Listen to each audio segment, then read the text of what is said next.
ఈ ప్రపంచంలో కొంతమంది నాయకులు ఉంటారండి. వాళ్ళు ఒక 10 ఏళ్ల క్రితం మాట్లాడింది లేదా ఒక 5 ఏళ్ళు మీకు అలాగే అది రియాలిటీగా మారడం మనం ఇవాళ చూస్తాం.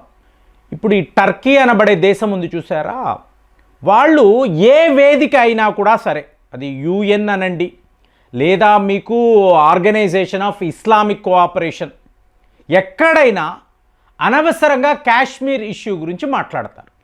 సో ఒకసారి జైశంకర్ గారు ఒక వార్నింగ్ ఇచ్చారు, నువ్వు ఇలా కాశ్మీర్ కాశ్మీర్ కాశ్మీర్ అని మాట్లాడితే మేము సైప్రస్ అనబడే ప్రాంతము గురించి మాట్లాడడము కాదు, మా యాక్షన్ ఉంటుంది.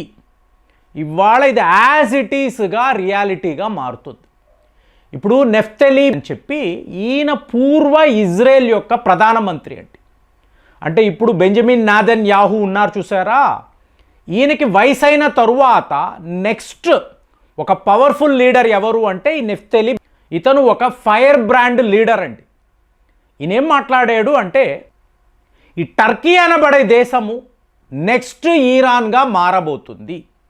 అంటే ఉద్దేశం ఏమిటి, మీకు తీవ్రవాదం, ఇరాన్ యొక్క ప్రాక్సీస్ అంతా కూడా తీవ్రవాదులే. సో వీళ్ళని ఇవాళ టర్కీ కూడా పెంచి పోషిస్తుంది. కాబట్టి మా టార్గెట్ ఎలాగైతే ఇరాన్ ఉందో టర్కీ కూడా కాబోతుంది. ఇవన్నీ ఎప్పుడు వీళ్ళు 3 ఏళ్ళు 4 ఏళ్ల క్రితం మాట్లాడారు. సో ఈరోజు నరేంద్ర మోదీ గారు ఇజ్రాయెల్ వెళ్తున్నారండి. మనము కార్ డిప్లొమసీ అని మాట్లాడుతున్నాము, airport diplomacy, red carpet diplomacy. 2017లో మోదీ గారు ఇజ్రాయెల్ వెళ్ళినప్పుడు మీకు ఎలాంటి ఒక స్నేహము ఉండేది, మీకు ఎలాంటి ఒక రెడ్ కార్పెట్ వెల్కమ్ ఉండేదో ఇవాళ మీకు బెంజమిన్ నెతన్యాహు సరిగ్గా అలాగేనండి. సో ఇప్పుడు అందరూ అంటున్నది ఆల్మోస్ట్ 10 ఏళ్ళు కావస్తుంది, వీళ్ళ మధ్య ఉండే స్నేహము ఏమిటి అంటే పుతిన్ గారితో మోదీ గారికి ఎలాంటి ఫ్రెండ్షిప్ ఉందో అలాగే నెతన్యాహుతో కూడా ఉంది. డైరెక్ట్గా ఎయిర్పోర్ట్కి ఈ బెంజమిన్ నెతన్యాహు ఎవరికీ లొంగడు, ఎవరి మాట వినడు, అతను ఏం చెయ్యాలని అనుకున్నాడో అదే చేస్తాడు. అలాంటి వ్యక్తి ప్రపంచంలో నాకు తెలిసి సెకండ్ లీడర్ మోదీ అండి. మేబీ అమెరికా అధ్యక్షుడు వచ్చినప్పుడు ఎయిర్పోర్ట్కు రావచ్చు, అంతే తప్ప ఇమాన్యుయల్ మ్యాక్రోన్ వచ్చినా మీకు యూకే యొక్క ప్రధానమంత్రి ఎవరు వచ్చినా కూడా బెంజమిన్ నెతన్యాహు ఎయిర్పోర్ట్కి రావడము అనేది ఇంపాసిబుల్. వాళ్ళందరికీ బాస్ లాంటి వాడు. అలాంటిది మోదీ గారు ల్యాండ్ అవ్వడము నేను ఒక వీడియోలో మాట్లాడాను. ఈ లీడర్స్ యొక్క బాడీ లాంగ్వేజ్ ఎలా ఉంటుంది, ఐ కాంటాక్ట్ ఎలా ఉంటుంది, వీళ్ళు ఎలా కదులుతారు, వీళ్ళు ఎలాంటి మూమెంట్, ఇదంతా చూసినప్పుడు Modi is my best friend అన్న ఆ సంకేతం క్లియర్గా కనిపిస్తుంది. ఇప్పుడు బెంజమిన్ నెతన్యాహు ఏం చెయ్యబోతున్నాడు అనేది పాకిస్తాన్లో ఒక పానిక్ వార్తలా మారింది. పాకిస్తాన్ వాళ్ళు వణుకుతున్నారు. ఎందుకంటే మోదీ గారు అక్కడికి వెళ్ళడము, నిన్న మాట్లాడాము, గోల్డెన్ హారిజాన్ బ్యాలిస్టిక్ మిజైల్ 2000 కిలోమీటర్లు ఇది ప్రయాణించగలదు. అలాంటప్పుడు పాకిస్తాన్ క్లియర్ టార్గెట్. ఇప్పుడు బెంజమిన్ నెతన్యాహు మాట్లాడే విషయము ఆక్సాజాన్ అలయన్స్. ఆక్సాజాన్ అంటే ఒక్కసారి మీరు గూగుల్లో మీనింగ్ చూడొచ్చు. 6 స్ట్రైట్ లైన్స్ ఉంటాయండి, 2, 4, 6 స్ట్రైట్ లైన్స్. ఈ అలయన్స్ను భారత్తో కలిసి మేము సృష్టించబోతున్నాము. మొత్తము సమీకరణం మారిపోయింది. చెప్తున్నా కదా, జైశంకర్ గారు ఎప్పుడో మాట్లాడారు, నెఫ్తలీ బెంజమిన్ ఎప్పుడో ఇలాంటి ఒక స్టేట్మెంట్ ఇచ్చాడు. ఏమిటి ఇది అని కాదండి, ఇదంతా రియాలిటీ కాబోతుంది. సో పాకిస్తాన్ వాడి భాషలో క్లియర్గా ముస్లిం ఉమ్మా అని అంటున్నాడు. ఉమ్మా అంటే ఏంటండి, ఒక కమ్యూనిటీ, మా జాతి అంటే ముస్లిం జాతి ప్రమాదములో పడిపోయింది. మరి భారత్ ఇలాంటి విషయాల్లో ఉండరండి, ఇలాంటి అలయన్స్లో మనం ఎప్పుడు కలవం, మనకు అందరూ కావాలి అనుకుంటాం. కానీ మీకు ఇజ్రాయెల్ యొక్క ప్లాన్ ఏమిటి, ఫస్ట్ ఇరాన్ని పడగొట్టాలి. ఇప్పుడు మనకి ఏంటండి టేక్వే అంటే చాబహార్ పోర్ట్. ఒకవేళ ఈ చాబహార్ పోర్టుని మనము వదిలేసుకున్నాము అనుకోండి, వదిలేసుకుంటే అంటే మీకు పెద్ద లెవెల్లో ఆలోచించాలి. ఇప్పుడు ఇరాన్ మన మిత్రదేశం, వాళ్ళను మనం ఎందుకు విడిచిపెడతాం? ప్రాబ్లం ఏమిటి అంటే ఇరాన్ నుంచి ఒక వర్గము హమాస్గా, ఇవాళ హమాస్ తీవ్రవాదులుగా పాకిస్తాన్ని స్థావరముగా వెళ్ళి ఏర్పాటు చేసుకున్నారు. మారిపోతుంది కదండి. సో భారత్ యొక్క పోరాటం ఎప్పుడూ కూడా దేశాల మీద కాదు, తీవ్రవాదం మీదే. అలాంటిది జైషీ మహమ్మద్ పీఓకే వద్ద మళ్ళీ క్యాంపులు. మీకు హమాస్ వాళ్ళు మేము ఉన్నాము, భారత్తో మేము పోరాటము చెయ్యగలమని చెప్పి పాకిస్తాన్ని నమ్మించడము, అక్కడ వాళ్ళ స్థావరాలను ఏర్పాటు చేసుకోవడం. మరి హమాస్కి సపోర్ట్గా ఎవరుంటారండి? ఇరాన్ కదా.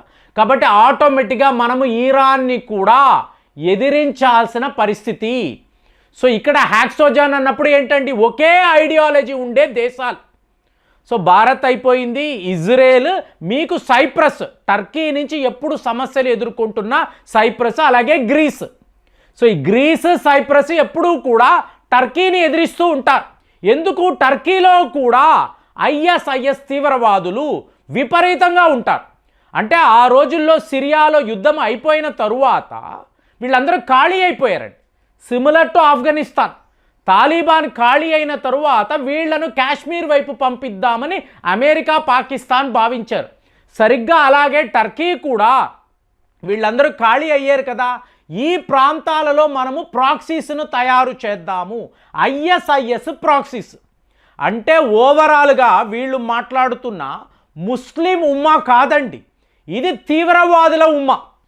సో ఇప్పుడు ముస్లిం కంట్రీస్ మీద పాకిస్తాన్కి అంత ప్రేమ ఏంటి? డైరెక్ట్గా ముస్లిం ఉమ్మా అంటున్నాడంటే మీకు ఉయ్హూర్ ముస్లిమ్స్ విషయంలో మీరేం చేశారు? చైనాను ఎదిరించగలిగారా? మరి బ్రదర్హుడ్డే కదా, మీరు గాలికి వదిలేశారు. ఇవాళ ఆఫ్ఘనిస్తాన్ విషయంలో ఏం చేస్తున్నారు? మీరు తాలిబాన్పై యుద్ధము చేయగలుగుతున్నారా? అక్కడ ముస్లిం మహిళలు, ముస్లిం పిల్లలు, వాళ్ళ మీద కదా బాంబులు వేస్తున్నారు. మరి బలూచిస్తాన్లో ఉండే ముస్లింలు, వీళ్ళ సంగతి ఏంటి? మీరు డైరెక్ట్గా వ్యాన్లలో వస్తున్నారు, దొరికిన పిల్లవాడిని తీసుకెళ్ళి వ్యాన్లో వేస్తున్నారు, వాడు ఎక్కడో శవముగా పడి ఉంటున్నాడు. మరి వాడు కూడా ఒక ముస్లిం పిల్లాడే కదా.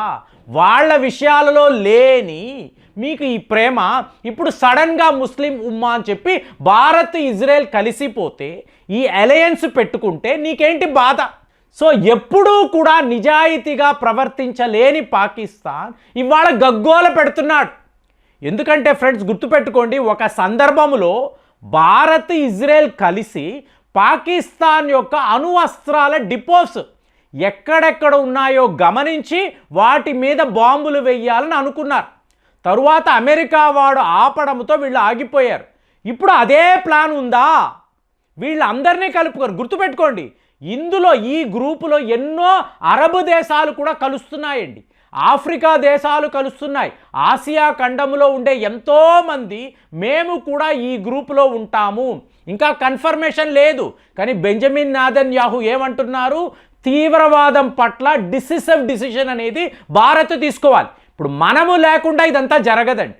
ఇప్పుడు మరి మన టేక్అవే మనకు ఏంటండి, మన అవసరాలు ఏంటండి అంటే, ఇప్పుడు మనము పాకిస్తాన్తో ఇటువైపు నుంచి యుద్ధము చెయ్యాలి, పీఓకే వైపు నుంచి లేదా పంజాబ్ వైపు నుంచి. అదే అటు నుంచి నరుక్కుంటూ వస్తే ప్లాన్ చూడండి, మోదీ ప్లాన్ ఎలా ఉందంటే, ఒకవేళ ఇజ్రాయెల్ చాలా దూరముగా కనిపించిన దేశము ఇవాళ అత్యంత చేరువలోకి వచ్చేసింది. ఎలాగా?